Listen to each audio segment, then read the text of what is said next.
कक्षा 11वीं के विद्यार्थियों को अध्याय 6 से आईएमपी प्रश्न बता देता हूँ। तो चलो देखते हैं अध्याय 6 को। तो अध्याय 6 में दिया है कार्य, ऊर्जा एवं शक्ति दिया हुआ है। अब यहाँ पे देखो पहला प्रश्न क्या है, कार्य किसे कहते हैं, एसआई पद्धति में इसका मात्रक लिखे। तो कार्य का जो परिभाषा है यहाँ पे दिया है, दूसरे तरीके से दिया है और मैं बता रहा हूँ दूसरे तरीका से। देखो, अगर सिंपल शब्दों में अगर जाना जाए तो कार्य को हम कहते हैं किसी काम को करने पे जो ऊर्जा मुक्त होती है ना, उसे हम कहते हैं कार्य कहते हैं। क्योंकि बिना कार्य किए ऊर्जा मुक्त नहीं होता है। कोई काम करेंगे तो उसमें उसमें क्या होगा, ऊर्जा जो है ना वो निकलेगा, बाहर निकलेगा या ऊर्जा नष्ट होगा।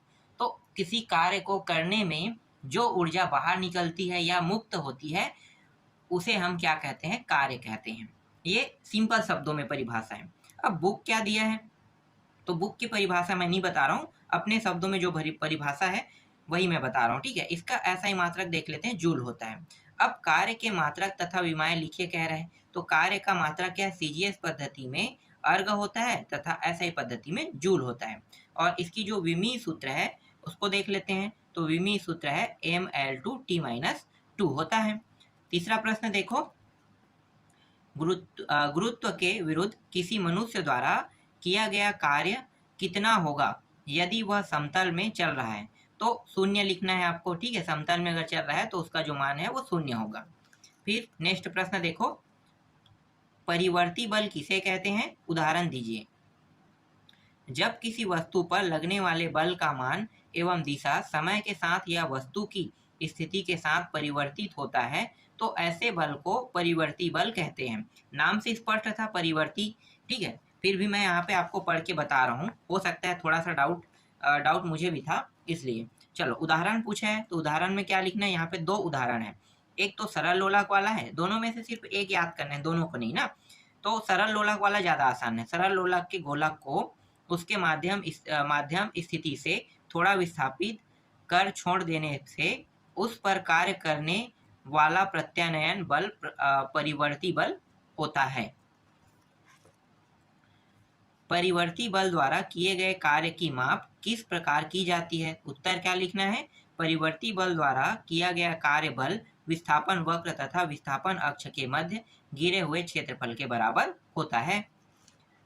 छठवां प्रश्न देखो, ऊर्जा से आप क्या समझते हैं। तो किसी वस्तु के कार्य करने की क्षमता को हम क्या कहते हैं, ऊर्जा कहते हैं। देखो, जैसे ऊर्जा मुक्त होता है तो कार्य करते हैं। अब कार्य भी जस्ट उसके अपोजिट होगा, मतलब ऊर्जा जो होता है वो कार्य करने की क्षमता को ऊर्जा कहते हैं, ठीक है। तो परिभाषा देखो, दोनों एक जैसा है, बस ऊर्जा मुक्त होगा तो कार्य कहलाएगा और इसमें क्या होगा, कार्य करने की क्षमता, उसके पास कितनी क्षमता है तो वो ऊर्जा से दर्शाया गया है, ठीक है। यही डिफरेंस है इसमें।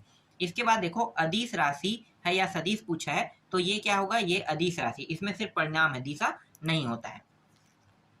इसके बाद ऊर्जा का मात्रक तथा विमीय सूत्र लिखे कह रहे हैं। तो ऊर्जा का मात्रक मैं बता देता हूँ, ऊर्जा का मात्रक जो होता है वो होता है एक सेकेंड, क्या होता है, जूल होता है क्या, ठीक है। ऐसा ही पद्धति में मात्रक जूल, ठीक है, जूल ही होता है।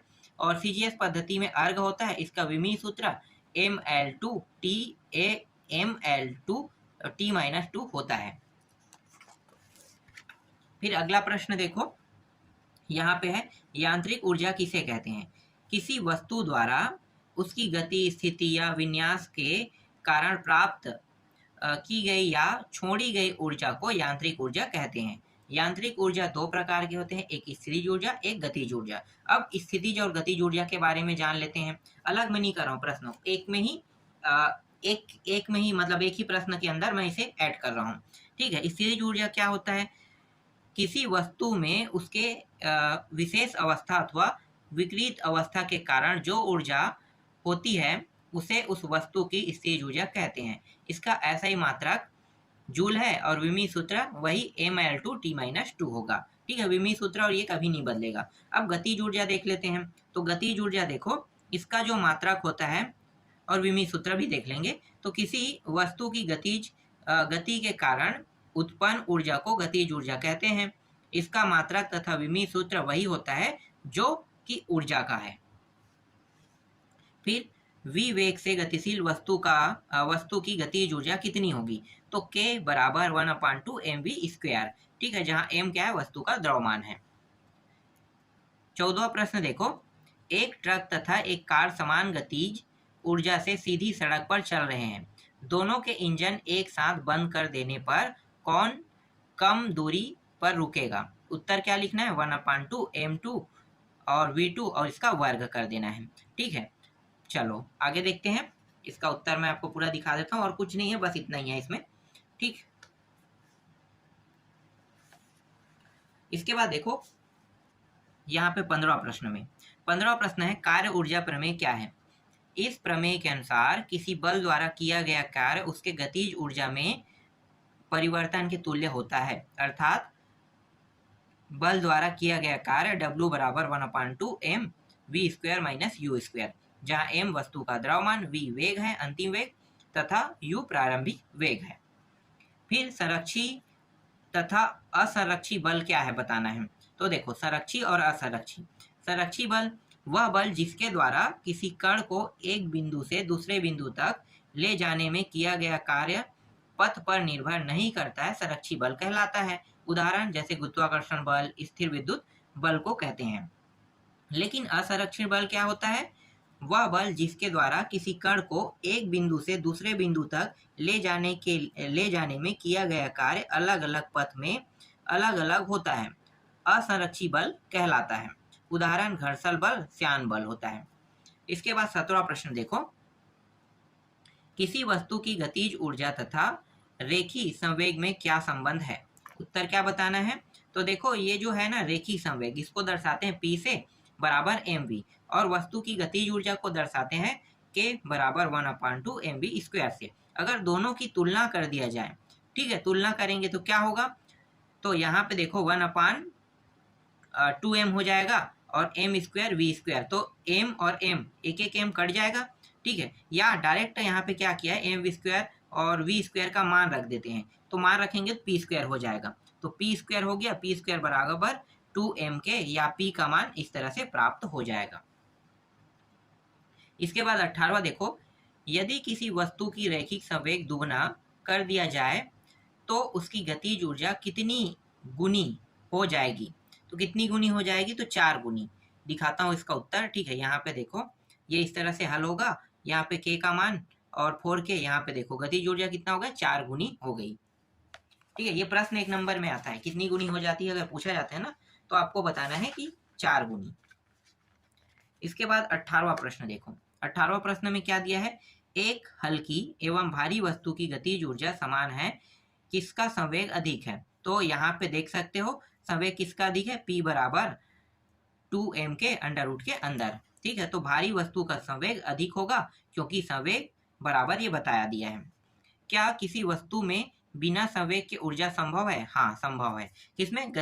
गतिज ऊर्जा संभव है। ठीक है, एक तनी हुई स्प्रिंग की प्रत्यास्था स्थिज ऊर्जा का सूत्र लिखे तथा प्रयुक्त संकेतों के अर्थ दीजिए कह रहे हैं। तो यहाँ पे देखो, स्प्रिंग की प्रत्यास्था स्थितिज ऊर्जा 1/2 k x स्क्वायर, जहाँ k स्प्रिंग का बल नीतांक या स्प्रिंग नीतांक तथा x उसकी समान स्थिति में विस्थापन है।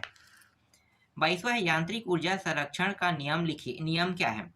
तो इस नियम के अनुसार यदि निकाय में स्थायी परिवर्तन न हो तथा टक्कर, घर्षण आदि से ऊर्जा क्षय न हो, तो निकाय की कुल यांत्रिक ऊर्जा नियत रहती है।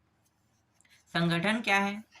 दो वस्तुओं का आपस में टकराना या उसके मध्य अन्योन्य क्रिया का होना संगठन कहलाता है, यदि संपूर्ण प्रक्रिया में रेखीय संवेग संरक्षित रहे तो। संगठन कितने प्रकार के हैं? तो 2 प्रत्यास्थ, एक तो प्रत्यास्थ और दूसरा अप्रत्यास्थ होता है। प्रत्यास्थ और अप्रत्यास्थ के बारे में जान लेते हैं। तो देखो, प्रत्यास्थ संगठन वे संगठन हैं जिनमें निकाय का संवेग और गतिज ऊर्जा दोनों संरक्षित रहता है। दैनिक जीवन में कांच की गोलियों के बीच का संगठन प्रत्यास्थ संगठन कहलाता है, या उदाहरण है। अप्रत्यास्थ संगठन किसे कहते हैं? यदि किसी संगठन में रेखीय संवेग संरक्षित रहता है परंतु कुल गतिज ऊर्जा संरक्षित नहीं रहती है, तो इस प्रकार के संगठन को अप्रत्यास्थ संगठन कहते हैं। इसके बाद शक्ति को देख लेते हैं। शक्ति की परिभाषा क्या है? तो शक्ति की परिभाषा है और इसका ऐसा ही मात्रक भी बताना है ना। किसी मशीन या कार्यकर्ता के कार्य करने की दर को उसकी शक्ति कहते हैं, ठीक है। या डायरेक्ट आप अपने शब्दों में लिख सकते हो, कार्य करने की क्षमता या कार्य करने की दर को क्या कहते हैं, शक्ति कहते हैं। यदि कोई कार्यकर्ता t समय में w कार्य करता है तो उसकी शक्ति P बराबर WT। इसका ऐसा ही मात्रक, ऐसा ही पद्धति में शक्ति का जो मात्रक है वह वाट है। किलोवाट घंटा किस भौतिक राशि का मात्रक है? 1 किलोवाट घंटा कितने जूल के बराबर होता है? तो ये किलोवाट घंटा ना ऊर्जा का मात्रक है, और किलोवाट घंटा बराबर 3.6 गुणित 10⁻6 जूल होता है। इसके बाद देखो 29वां प्रश्न। 29वां प्रश्न में क्या दिया है? 29वां प्रश्न में दिया है निम्नलिखित का उत्तर ध्यानपूर्वक कारण सहित लिखिए कह रहा है, ठीक है। 2 प्रश्न है इसमें, अब 2 नहीं है, बहुत सारे इसमें, तो इनका सिर्फ मैं आपको उत्तर दिखा देता हूँ। ऐसे प्रश्न एग्जाम में नहीं आते हैं, ठीक है। 2 हो गया। सी और डी को देखो, ये रहा सी और ये रहा डी, ठीक है। इसी तरह से यहाँ पे सही विकल्प को रेखांकित करने वाला और प्रश्न दिया हुआ है, इसको भी मैं दिखा देता हूँ, ठीक है। इसका उत्तर दिखाता हूँ। ये छोटे छोटे प्रश्न है, बी सी और एक यहाँ पे डी है। डी का भी उत्तर दिखा देता हूँ, ये रहा डी का उत्तर, ठीक है। आगे देखते हैं।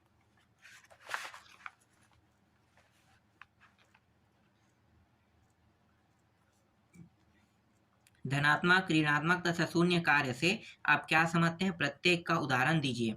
धनात्मक कार्य क्या होता है? जब बल और विस्थापन की दिशा एक समान होती है अथवा बल और विस्थापन के बीच का कोण न्यून कोण होता है तो बल द्वारा किया गया कार्य धनात्मक कार्य कहलाता है। उदाहरण, किसी वस्तु द्वारा किसी कुएं में से एक बाल्टी को रस्सी द्वारा 2 बाल्टी से बंधी है, बाहर निकलने में किया गया कार्य धनात्मक होता है क्योंकि बल और विस्थापन की दिशा समान होती है।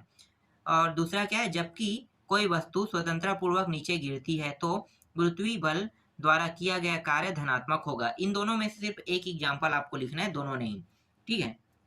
इसके बाद देखो ऋणात्मक कार्य, जब बल और विस्थापन की दिशा विपरीत होती है अथवा उनके मध्य का कोण अधिक कोण होता है तो बल द्वारा किया गया कार्य ऋणात्मक कहलाता है।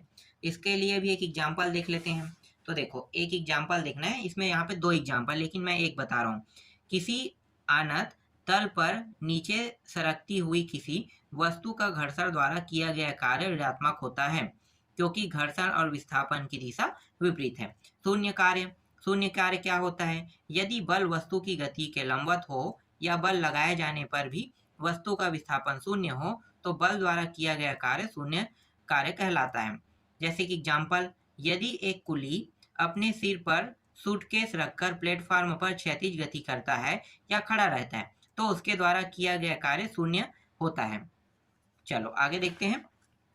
इसके बाद देखो यहाँ पे परिवर्ती बल द्वारा किए गए कार्य के लिए व्यंजक प्राप्त कीजिए। व्यंजक प्राप्त करना है तो यहाँ पे स्थिति 1, केवल बल के परिणाम में ही परिवर्तन होता है, दिशा अपरिवर्तित रहती है। तो इसके लिए यहाँ पे सॉल्यूशन दिखा देता हूँ, ठीक है। ये पूरा चित्र आपको देखना है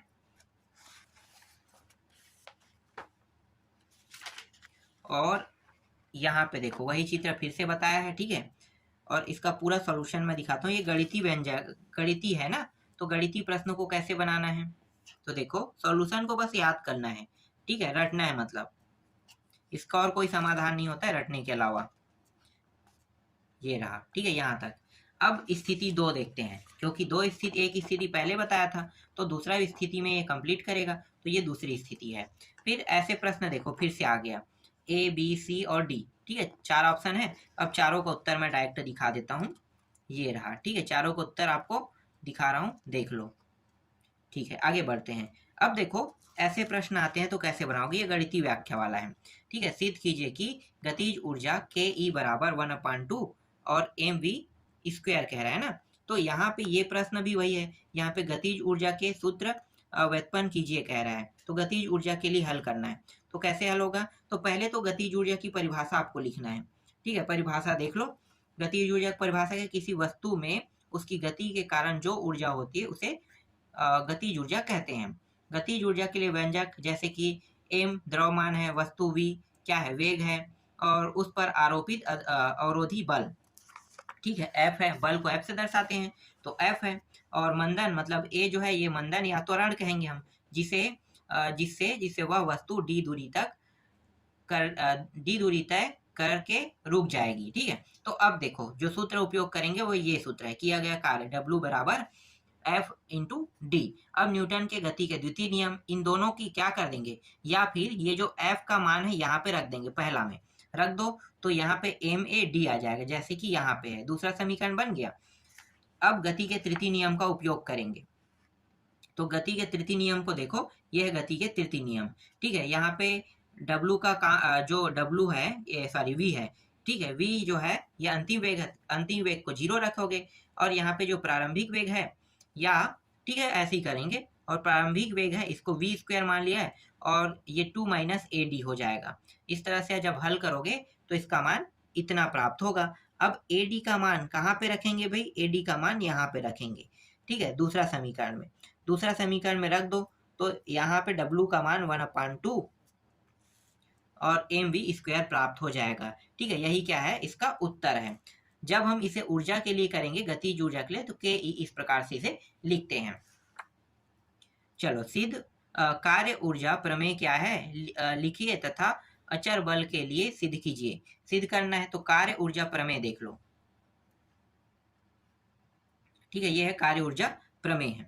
किसी बल द्वारा किया गया कार्य वस्तु की गतिज ऊर्जा में परिवर्तन के बराबर होता है, इसे कार्य ऊर्जा प्रमेय कहते हैं। मान लो m द्रव्यमान की किसी वस्तु का प्रारंभिक वेग u, उस पर F बल आरोपित करने पर उसका वेग v हो जाता है। मान लो वस्तु द्वारा तय की गई दूरी d है, तब बल द्वारा किया गया कार्य W बराबर FD, परंतु m बराबर ma, बल द्वारा किया गया कार्य W बराबर वही MAD वाला है, ठीक है। गतिज ऊर्जा आपको यूज करना है, देखो सेम टू सेम फॉलो होगा, लेकिन इस बार v² की जगह में 2AD रख दिया गया है, या 2AD नहीं, ये देखो एक सेकंड, यहाँ पे थोड़ा सा चेंजेस किया गया है। अब चेंजेस को मैं आपको बताता हूँ क्या चेंजेस है।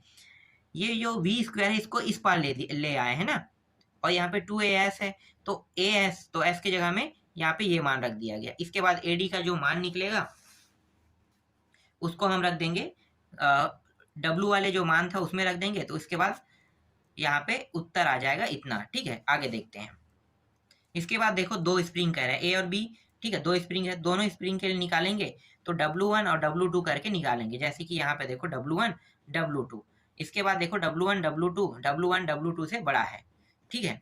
इसके बाद F1 और F2 के लिए निकालेंगे, बल भी निकालेंगे, और इस बल के मान को कहाँ पे रख देंगे, देखो W1, ठीक है, W1 और W2 में F के मान को रख देंगे, तो F1 बराबर F2 भी निकल गया, मतलब X1 X1 से बड़ा है कह रहे हैं यहाँ पे।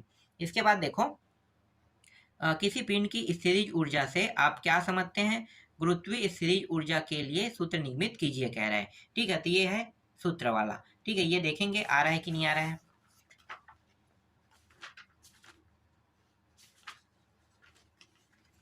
ठीक है, इसका उत्तर मैं दिखा देता हूँ। स्थितिज ऊर्जा, पहले परिभाषा लिखना है, इसके बारे में मैंने पहले ही आपको बता दिया था, ठीक है। चलो ये रहा आपका अंतिम प्रश्न का उत्तर, ठीक है, मतलब 7वां प्रश्न का उत्तर, अंतिम नहीं है और है। फिर ऊर्जा संरक्षण का नियम देखो, ऊर्जा संरक्षण के नियम के लिए भी हमें कुछ सिद्ध करना है, तो इसका भी मैं आपको दिखाता हूँ यहाँ तक, ठीक है, यहाँ तक हो गया।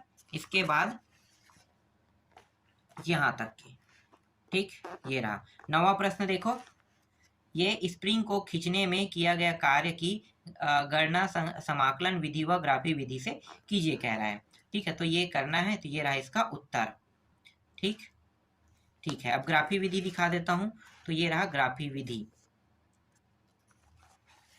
और इसका आधा उत्तर यहाँ पे है। फिर 10वां प्रश्न, शक्ति क्या है, इसका ऐसा ही मात्रक लिखिए, सदिश है कि अदिश है, ठीक है। ये पहले ही हम लोगों ने चर्चा कर लिया है ना, तो फिर से चर्चा करने की कोई जरूरत नहीं है। इसका आधा उत्तर यहाँ पे है। डायरेक्ट आ जाते हैं कार्य और ऊर्जा में अंतर में आ जाते हैं। देखो कार्य ऊर्जा अंतर का ये रहा इसका उत्तर, ठीक है। अब कुछ ऐसे प्रश्न है जैसे कि देखो ABCD वाला, ठीक है, तो ऐसे प्रश्नों के उत्तर मैं आपको दिखाता हूँ। पहले प्रश्न देख लो, ठीक है। कितने प्रश्न है, 1 2 3 और 4 प्रश्न है। अब चलो इनका उत्तर देखते हैं। तो इनका उत्तर यहाँ पे ये रहा, ठीक है। ए का पहले देख लो, ए है, ये रहा बिंदु पॉइंट, बी पॉइंट है, यहाँ पे सी पॉइंट है, 3 का उत्तर आपको दिखाई दे रहा है। चलो चौथा देखते हैं, ये रहा डी, ठीक है, डी का भी आपको दिखाई दे रहा है, ठीक। अब 13वां प्रश्न देखो, 13वां प्रश्न ये वाला लोलाक वाला है। इस तरह से लोलाक को अगर चलाया जाता है तो देखो इसका उत्तर क्या होगा, मैं आपको दिखाता हूँ। ज़्यादा बड़ा उत्तर नहीं है, छोटा है इसका, ये रहा छोटा सा, ठीक है, ये इसका उत्तर है। फिर 14वां प्रश्न देखो, 14वां का उत्तर यहाँ पे लगा हुआ है। इसी तरह से 15वां प्रश्न दिखाता हूँ, वाट की परिभाषा लिखिए, ठीक है, अश्वशक्ति के साथ इसका संबंध बताइए कह रहा है। तो पहले का उत्तर ये रहा, एक अश्वशक्ति बराबर 746 वाट होता है, याद रखना, ठीक है। ये प्रश्न कई बार 1 नंबर में आता भी है, ठीक है। ये वाला प्रश्न का उत्तर देख लो। अब आगे दिखाता हूं मैं 16वां प्रश्न देखो, 16वां का उत्तर लगा हुआ है यहाँ पे और दोनों में अंतर बताना है। तो अंतर वाला टॉपिक है तो इस तरह से आपको लिखना है, ठीक है। चलो दीर्घोत्तरी प्रश्न देखते हैं। देखो दीर्घोत्तरी प्रश्न में एक प्रश्न को कई नामों से जाना जाता है, जैसे कि यहाँ पे दिखाया है, ठीक है। इसके अलावा इसे और नामों से जानते हैं, जैसे यहाँ पे ये देख लो, ठीक है। अब इसका उत्तर दिखाता हूँ मैं। तो ये रहा इसका उत्तर, यहाँ से शुरू हो रहा है, यहाँ पे लोलक दिखाया गया है और इसका जो आधा हिस्सा है यहाँ से स्टार्ट होगा, ठीक है। ये वाला हिस्सा यहाँ तक के देख लो, यहाँ तक के। इसके बाद यहाँ से आगे दिखाता हूँ मैं पूरा इस बार, ठीक है, यहाँ से लेके यहाँ तक के पूरा कंप्लीट हो गया ये। चलो और है थोड़ा सा इसी में, क्योंकि ये दीर्घोत्तरी प्रश्न है, मतलब एक टॉपिक में तो कंप्लीट होगा नहीं, इसका जो टॉपिक है वो बहुत बड़ा होगा। तो यहाँ से स्टार्ट करते हैं और स्थिति तक के देखते हैं, ठीक है। ये स्थिति 1 और ये रहा स्थिति 2, ठीक है। स्थिति 2 और स्थिति 2 के बाद जो थोड़ा सा हिस्सा है यहाँ पे रहेगा, ठीक है। ये कंप्लीट हो गया अब प्रश्न, ठीक है। आगे देखते हैं। इसके बाद दूसरा प्रश्न देखो, दूसरा प्रश्न भी बहुत बड़ा है। यहाँ से ये लोलाक वाला है, वही प्रश्न था, ठीक है। और इसका उत्तर मैं आपको दिखा देता हूँ यहाँ तक के, और आधा जो है वो यहाँ से स्टार्ट होगा, यहाँ तक देख लो K1 K2 तक के, और K1 K2 से मैं आगे दिखाता हूँ आपको। K1 K2 कहाँ पे है, हाँ यहाँ पे K1 K2 से कहाँ तक दिखा रहा हूँ, यहाँ तक के, ठीक है, यहाँ तक के देख लो। फिर यहाँ से पूरा, ठीक, यहाँ तक के ये कंप्लीट हो गया। अगर आपसे पूछा जाए, क्या पूछा जाए, टक्कर में सदैव ऊर्जा की हानि होती, तब आपको ये उत्तर लिखना है, ठीक है। तो ये अंतिम प्रश्न था और अंतिम का उत्तर भी मैंने बता दिया। तो टोटल दीर्घोत्तरी में 2 ही प्रश्न हैं, ठीक है। इसके बाद नेक्स्ट अध्याय को आपको बताऊंगा मैं।